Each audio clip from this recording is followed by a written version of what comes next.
এ হলো শুক্র সঞ্জীবনী মোদক তৈরি করা দেখাচ্ছে আপনাদেরকে। আমার স্যার শুক্র সঞ্জীবনী তৈরি করতেছে, অল্প একটু ভিডিও আমারে পাঠাইছে, তাই আপনাদেরকে আমি এটা দেখাইতেছি। এই মোদকটা তৈরি করতে 7 থেকে 8 ঘন্টা লাগে। এই যে দেখছেন এখানে, এটা বানানো যা কষ্ট, কোনো তাপ দেওয়া যায় না, হালকা তাপে মাত্র হাটে হাটে এই মোদকটা বানাইতে হয়, কারণ এটা যদি পুড়া জায়গা তাইলে এটা আর কোনো কাজে লাগবে না। এটা অনবরত লাড়তে থাকতে হয় 7-8 ঘন্টা পর্যন্ত। তাইলে একটা মানুষ যদি এতগুলি পরিশ্রম করে, তাহলে এটার দাম কত টাকা হওয়া উচিত।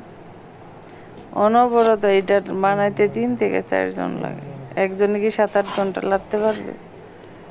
আর যখন এটা এরকম গাঢ় হয়ে আসে, তখন তো 2 জনে মিলে লাড়তে হয়, না জানি নিচে দিয়ে লাগা যায়, নিচে দিয়ে পুড়ে যায়। তো এই ছিল শুক্র সঞ্জীবনী মোদক, যেটা পুরুষ মানুষের স্পামকে বাড়ায়, গাঢ় করে এবং স্ট্রং করে। ঠিক আছে, এই ওষুধ এত সস্তা না, সহজ না।